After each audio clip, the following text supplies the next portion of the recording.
Radio. That's ZipRecruiter.com/radio. ZipRecruiter.com/radio. Get ready for canning season. Fleet Farm has a huge selection of canning supplies. You'll find jars and lids of all sizes, tools and utensils, pressure cookers, mixes for your canning favorites, and more. Right now, save on Kerr canning jars. Pick up a 12-pack of half-pint regular mouth canning jars for just $8.99. And remember, you'll always get the lowest prices with the price match guarantee at Fleet Farm, your canning headquarters. Want to earn free stuff by buying the things you love? Well, join the club. No, seriously, join Holiday Rewards and make your purchases work towards the free stuff you love. Just enter your phone number at checkout and you've joined the club. We'll keep track of your purchases. Now you're earning free coffee, fountain drinks, cookies, sandwiches, donuts, hot dogs. Whoa! The more you buy, the quicker you earn the free stuff you love. It's that easy. Holiday Rewards. Here for you at Holiday. Restrictions apply. See store for details. Meat Sauce here for my amazing friends at Window Nation and WindowNation.com. Here's the greatest window deal of all time. Save $200 off any style window from Window Nation with every 2 you buy. Plus, make no payments and pay no interest until 2024. Plus, receive a free entry door with the purchase of a house of windows. Save thousands on your new windows and your energy bills, all while upgrading the look and feel of your home. Call 866-90-NATION. That's 866-90-NATION, or visit them at WindowNation.com. You always get more at Arthur's Jewelers. They have more stunning anniversary rings and gifts than any other store. This report is sponsored by Treasure Island Resort and Casino. Fan forecast. Partly cloudy and 78 now. Tomorrow, chance of storms in the evening. After last summer's hilarious show, Gabriel Iglesias is coming back to the island for another can't-miss night of comedy. He'll show how he's become one of the most successful comedians when he performs at the Treasure Island Amphitheater on August 6th. Get your tickets at TICasino.com. We broadcast from the 651 Carpets, home of the Next Day Install Studios, FM 100.3 KFXN, Minneapolis, St. Paul. This is The Fan. Just in case you missed it, it's the top 5 sports talkers of the day. Now, it's time for Dan Barrero's Top 5 and 5. Written by Gordon Waldo. Safety has never looked so good. Lots more football to get to in the 5 o'clock hour of the show. We're guest-free the rest of the way. Top 5 at 5 now, though. Yeah, the Twins won their first 2 games back from the All-Star break. We took both games from Detroit. Sonny Gray, by the way, great showing yesterday. 6 innings pitched, 2 hits, 1 earned run, 7 strikeouts. The lead in the division is still at 3, which I feel like every time I look at the standings, it's still at 3 games. It remains at 3 games. They get the Brew Crew in the Brew Crew, easy for me to say, in Milwaukee tomorrow night, and Bundy gets the nod for the Twinkies. You're looking for an elixir coming out of the break after kind of a shaky finish to the homestand the week before. Detroit Tigers, they're a mess. They performed like you expect a team with that record to perform, and we took full advantage. We had 2 legitimate starts. Our offense, in both cases, toyed with eventually the Tigers. Tigers defensively were a disaster, and we get to 2 wins. I think, meanwhile, the White Sox and Guardians were playing each other. I think they split 4. So at the end of the day, at the end of the weekend, as you say, with our 2 victories, it's 3 over the Guardians, 4, I believe, over the White Sox. We are playing now. This was going to be, I think, intriguing about this next little stretch. Milwaukee's got a legitimate record. The San Diego Padres, and I think that's what we go to during the weekend, they have a legitimate record. And so it's a good opportunity for this club to, step up, because they're going to be playing much better teams than they played over the weekend against the Tigers. One of the key questions this week will be, how long will Buxton be out?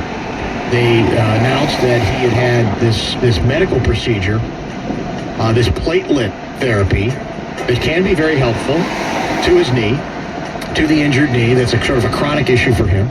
But in doing so, you got to stay off it for a while. So the question is, I think it was easy to accept with the All-Star break. He's going to miss the Tigers game, but that's going to maybe give him an opportunity to be healthier the rest of the way. The question is, how many more games does he have to sit? Because that therapy itself, I think, is kind of tough, and it's not something you come back from within, 24 or 48 hours. So that's still the open question. Is he going to miss the next 2? Going to miss the next week? or is it just he's going to miss 2 or 3 games moving forward? It's a trade-off that I think would be accepted if it doesn't go all that far, despite the fact, of course, he's missed as many games as he has. So let's see how we do as we also approach the trade deadline, which is a week from tomorrow. And let's see how we do against improved competition. Now, a couple of Vikings divisional opponents were in headlines. This one breaking within the hour, so we'll start with the hated Green Bay Packers. They reached contract extensions, I guess allegedly, because it's still according to sources, and they haven't officially confirmed it unless it's happened in the last 10 minutes, with the GM, Brian Gutekunst, head coach Matt LaFleur, and executive vice president / director of football operations Russ Ball, a league source told ESPN.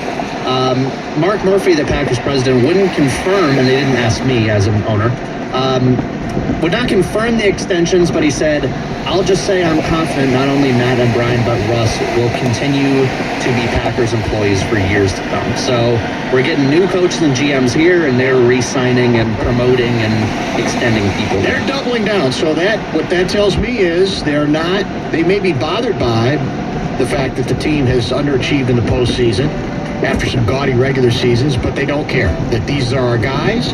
We're committed to the bit, and we're going to play this thing out. Now, did the release, well, this wasn't a release, as you say, did the reportage on this indicate what title Aaron Rodgers has been granted in this new? It did not. I assume he had to sign off.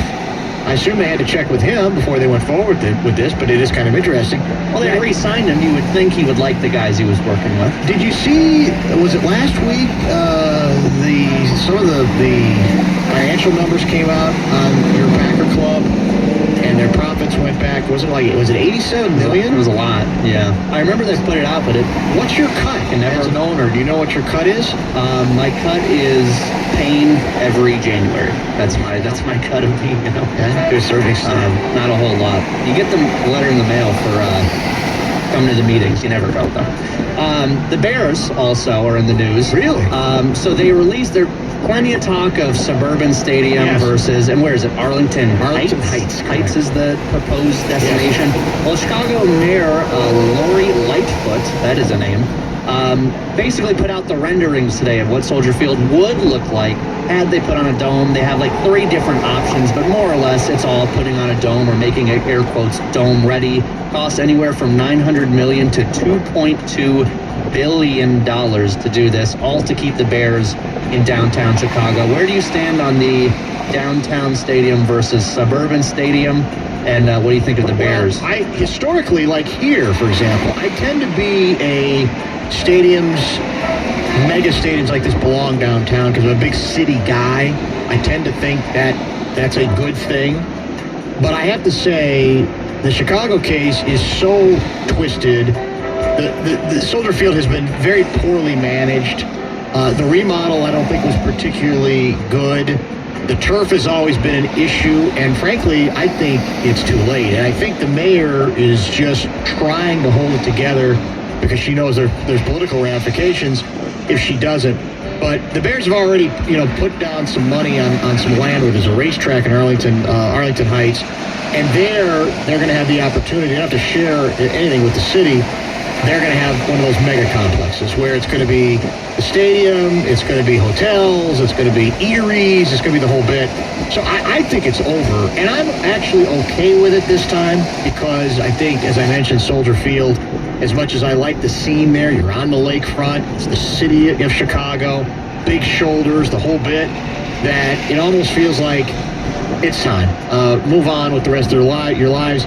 Although, frankly, you mentioned the Bears are in the news. This might be the last time the Bears are in the news this year because they're going to be bad this season.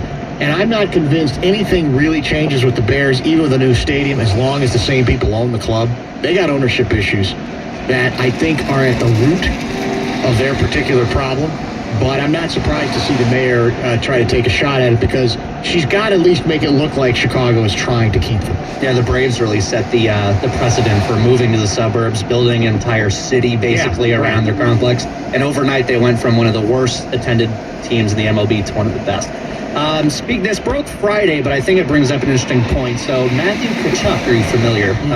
Formerly of the Calgary Flames, He's gone, refusing to re-sign with them, essentially, so they deal him to Florida. They actually get a good haul back with Huberdeau, a defenseman, Mackenzie Weegar, a prospect, a lottery pick, blah, blah, blah. The point is that now this is two people from Calgary, Johnny Gaudreau, who wanted out, Matthew Tkachuk, who wanted out, and by the way, Tkachuk's already signed an 8-year contract with the Panthers. Ooh. So these are both guys who wanted out of Calgary and then signed new contracts in their new place. Granted, Columbus, where Johnny Gaudreau went, not really that big of a market. But the overall point is, people want out of Calgary. Calgary's a small market. It's cold. Do you think the Wild at some point are going to run into the same problem where maybe they want to be down in Miami, maybe they want to be in Tampa and not really in small? Or do you think Minnesota is immune because it's hockey? Well, it's interesting because this is not a subject we generally associate with hockey. You know, we associate it with basketball. We associate it with baseball potentially. Even football to a certain degree. I never have thought of it in the hockey sense. I'd like to think we're going to be relatively immune to it. It's a healthy franchise. It is the state of hockey. I don't think, though, we can assume that just because we're the state of hockey that everybody's going to want to be here. You know, there have been many times where, as much as we want to believe that, we've had proof that that's not necessarily the case. What attracts people here from outside the area is there's a good team. There's a team where you got a chance to win there. And as long as we maintain that particular characteristic, then I think we'll be fine. But if we don't, then I don't think it's going to matter that we're the state of hockey. There's people, you know, natives who care about that. I don't think a lot of other groups talk about it when they come. But in all honesty, I think it's just an added thing they feel like they have to talk about. And they may have seen some things that they say, I wouldn't mind being a part of that, but they ain't going to want to stay a part of it unless we can make a couple of moves in the postseason.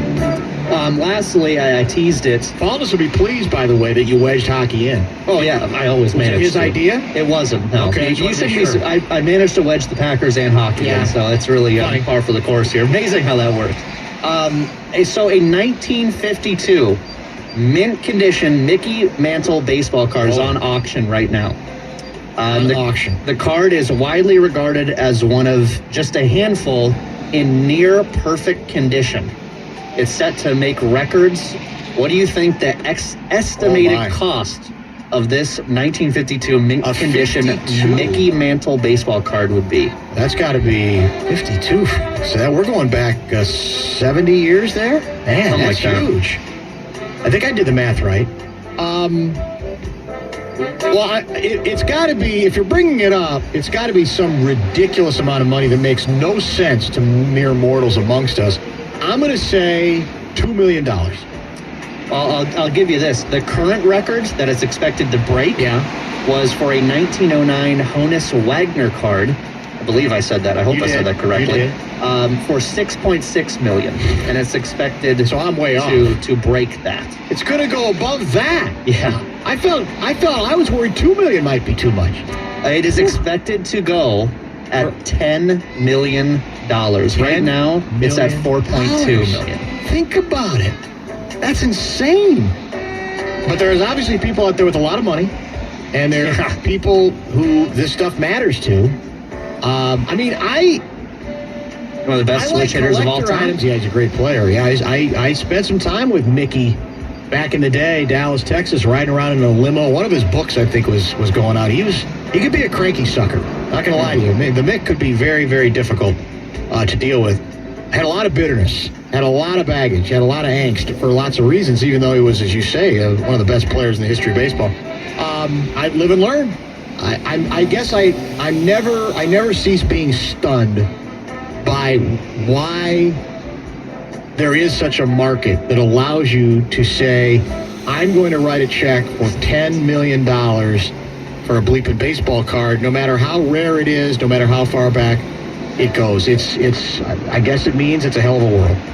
That's 5 for you. So that's the top 5. Yeah, $10 million for essentially a piece of paper with something printed on it. You want to put $1,000 in somebody's hand? Yeah, why not? Let's do it. The Fan and Hilltop Camper and RV are trying to put $1,000 in your hand at the National Cash Contest. You have to go to KFAN.com and enter the keyword bonus for your shot at that $1,000. KFAN.com, keyword bonus. We've got some more quarterback fodder to get to. More controversy. Well, I don't know if I'd call it controversy, but interesting analysis. This time via The Athletic regarding the never-ending effort to rank the quarterbacks and put them in various tiers. How did our guy do this time? Is it any different than any other time? You might be disappointed. Then again, you might not be. Stay tuned for that next. A host of former generals who oppose it. That fight has been waged for months on op-ed pages and at think tanks. And I started to think, how would I explain this to somebody who isn't a Marine? That's former Deputy Secretary of Defense and retired Marine Colonel Robert Burke. He was speaking about the proposed changes at an event hosted by the Center for Strategic and International Studies, or CSIS. This is a custody battle between the grandparents and the parents of a beloved child. And they have different views on how to raise the child. Critics say the retooling plan focuses too much on China and erodes the Corps' strength and flexibility. CSIS analyst Mark Kansian is himself a retired Marine artillery colonel. He supports some of the changes, but among other things, worries about the emphasis on China. That's why I say hedge. Develop those capabilities, particularly for the Western Pacific, but also maintain capabilities for global contingencies. But Smith, the assistant commandant, said the changes will lead to a force that can fight wherever it's needed and fight better. We have 100% track record of guessing wrong at where the next conflict will be, and that's why the force design effort that is underway is so valuable and useful. He commanded units in Iraq and Afghanistan and says that this force design would have been more effective against insurgents. No adversary likes a small, lethal, low-footprint force who they can't track, who they have a hard time finding. And Smith says the Marines have little choice. They must make big changes because China and technology aren't slowing down. The threat is changing, the threat is advancing, and the threat is quite skilled. And if we don't take dramatic change, we will be left behind. And that's not a Marine tradition. For NPR News, I'm Jay Price in Kingwood, West Virginia. Filmmaker Bob Rafelson, who directed 5 Easy Pieces and who wrote or produced some of the most influential films of the 1970s, has died. He was 89. Critic Bob Mondello offers this remembrance. When your showbiz calling card is that you helped invent a TV boy band to spoof the Beatles, nobody expects you to ride a counterculture groundswell as deftly as Bob Rafelson did, but his success with the Monkees is what helped bankroll the production company that made him a central figure of what was known as the American New Wave. In just a few years, Rafelson's company produced Dennis Hopper's groundbreaking Easy Rider, Peter Bogdanovich's black and white masterwork, The Last Picture Show, the Oscar-winning Vietnam documentary Hearts and Minds, and Rafelson's own road trip film, 5 Easy Pieces, probably best known for a scene in which Jack Nicholson encounters a roadside diner's no substitutions policy. I'd like a plain omelet, no potatoes on the plate, a cup of coffee, and a side order of wheat toast. I'm sorry, we don't have any side orders of toast. What do you mean you don't make side orders of toast? You make sandwiches, don't you? The scene lasts longer than I can play here, but is worth seeking out online. 5 Easy Pieces was actually a tragic comedy, subtle and thoughtful, with something of Chekhov to it. It was nominated for 4 Oscars, including Best Actor for Nicholson and Best Picture and Screenplay for Rafelson, and it served as a model for the sort of independent, introspective films these two men would specialize in, 6 in all, including a remake of The Postman Always Rings Twice, in which Rafelson teamed his leading man with Jessica Lange. It's just you and me. And a young first-time screenwriter named David Mamet. I'm tired of what's right and wrong.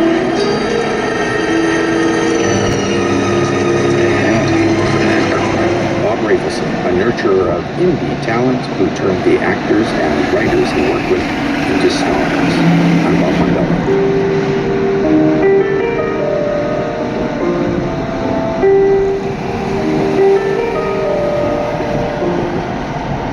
You're listening to All Things Considered from NPR News. Mary Louise Kelly in Washington, along with Juana Summers today. I'm Tom Cran, NPR News. Coming up, we're talking to one of the researchers at the University of Minnesota behind a male birth control pill. It's entering clinical trials. That's on the way. And Minnesota businesses are struggling to hire, but the state is encouraging them to consider workers with disabilities. Those stories in the next 10 minutes of All Things Considered here on NPR News. Support comes from the Original Mattress Factory.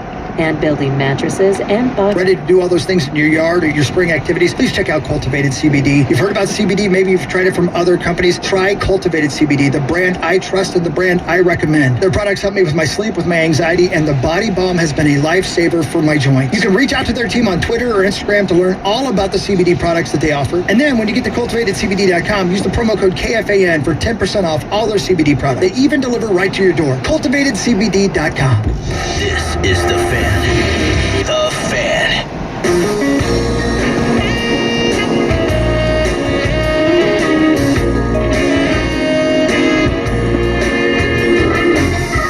Can't believe I find myself here. Been living a fantasy, but now everything is clear. It's hard to admit, but Remind me to get to a Golden Gopher men's basketball nugget. Definitely worth a minute or two before we wrap things up at 6:30 tonight on this edition of the Bumper to Bumper program. So everybody this time of year attempts to do what might be classified as rankings.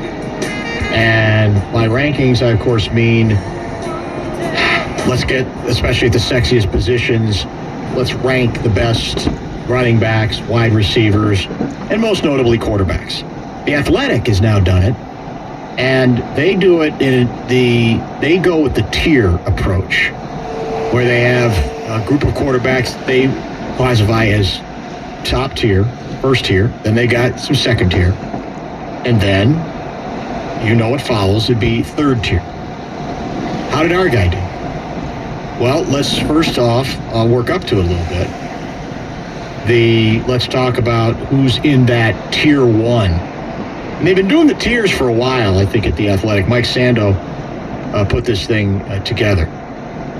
And his full 2022 quarterback tier results are in for every veteran starter. You will be excited to learn, if you didn't already know it, that your guy, A-Raj, is at the top of tier one. He is ranked number one. The 8th time in 9 years of quarterback tiers balloting that he finished no worse than tied for the top spot. This is an annual survey in which they get voting from 50 NFL coaches and executives, including 6 GMs, 8 head coaches, 10 evaluators, 12 coordinators, 6 QB coaches, and 7 execs whose specialties include analytics, game management, and the salary cap. The remaining ballot put together by 4 members of one team's personnel department. A-Raj is number 1. Patrick Mahomes is number 2. Tom Brady is listed at number 3. I think the ESPN version of this had Brady number 4, which is absurdly low. Brady is 3 here. 4 is, no surprise, Josh Allen. He was ahead of Brady in the ESPN poll. He is rightly behind Brady in this one, but he is at 4. Justin Herbert is 5th, still in the what we call top tier. Joe Burrow is number 6. And that's all they have. They're tier 1 quarterbacks and there. So they're not ranked within the tiers, or they kind of are, but not really? They're both. They're ranked within the tier, and then they're ranked by tier. Those are the 6 QBs in tier 1, and I offer them in order of how they are evaluated according to these particularly this voting system. Now we get to tier 2. Well, let me go back to their definition of what is a tier 1 quarterback. I think it's self-evident, but for the purposes of this discussion, a tier 1 quarterback is defined as a quarterback who can carry his team each week. The team wins because of him. He expertly handles pure passing situations, and he has no real holes in his game. Of course, in the case of A-Rod, the only hole would be postseason performance lately, but that's another story, which you're familiar with. Sadly, too well. Too familiar. Exactly, yeah. So what is it? What is a Tier 2 quarterback? Well, a Tier 2 quarterback is defined as one who can carry his team sometimes, but not as consistent. He can handle pure passing situations in doses and or possesses other dimensions that are special enough to elevate him above a Tier 3. He may well have a hole or two in his game. So the top of Tier 2, you want to hazard any guesses? Who you think is number one in Tier 2 according to The Athletic and their voters?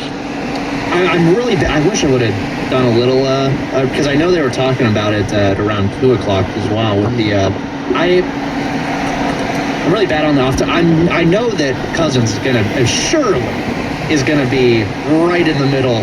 I think around 14, 15. Has to be, if I had to hazard a guess. That's my official guess. But as far as a top of Tier 2, off the top of my head, I don't know. Matt Stafford is the top of Tier 2. Really? He moves up from... Actually, he commanded 18 Tier 1 votes, up from 4 last year, but he remains 7th in the rankings. So he's 7.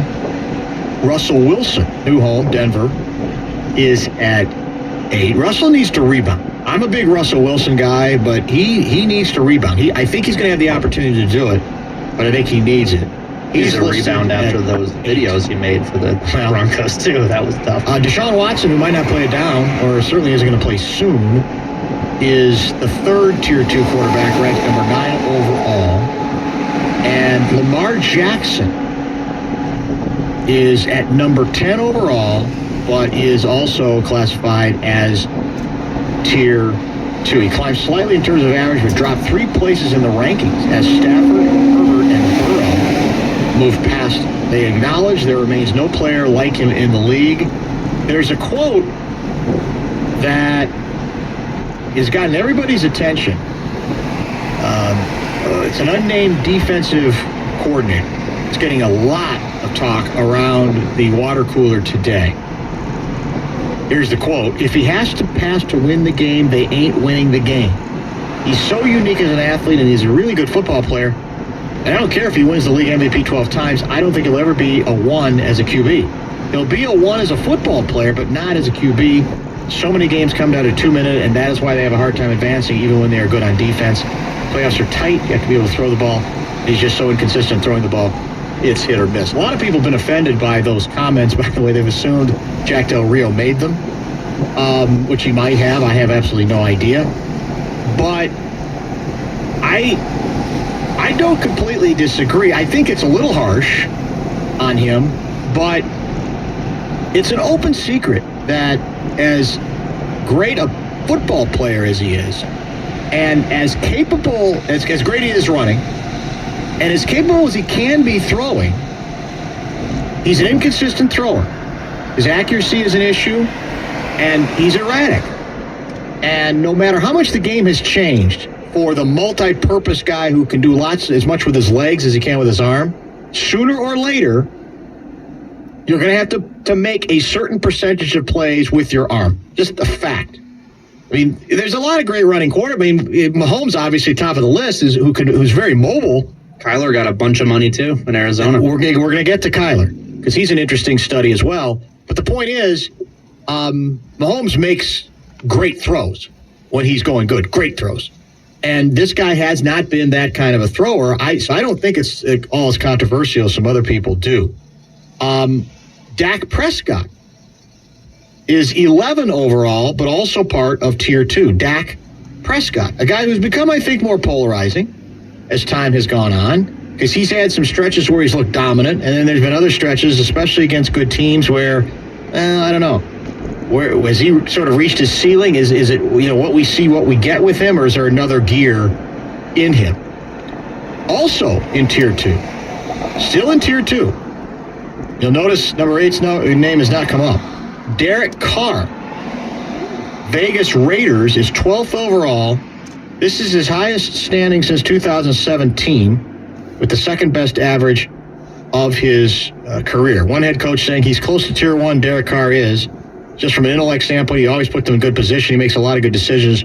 But similar to Prescott and Stafford conversation, there's something different in Aaron Rodgers and Mahomes and Josh Allen. Carr's a notch below those guys. Kyler Murray, 13 overall. You just mentioned him. He, too, is listed in Tier 2. Remind me, we got a done as Kyler Murray related that we have to get to perhaps as quickly as next segment. Brought to my attention once again by unofficial producer of the show, One of Us Hollywood actor guy that you can't make up. And he's not making this up, as it turns out. Murray is 13, just gets the big contract. A guy who can be dominant, but can also be awful. I feel like he's sort of at a crossroads here. That he's been around long enough now where he needs to figure the things out that he does badly, make them better, minimize those, and continue to maximize what he can do well. It's I think, a really crucial season for him, and he can't complain about the money. We're still in Tier 2. We are still in Tier 2. We are quarterback number 14. Is his name Kirk Cousins? Well, we'll find out after a very short break. Might not be happy with the results. Or then again, if you're not a Kirk Cousins devotee or Bobo, perhaps you say,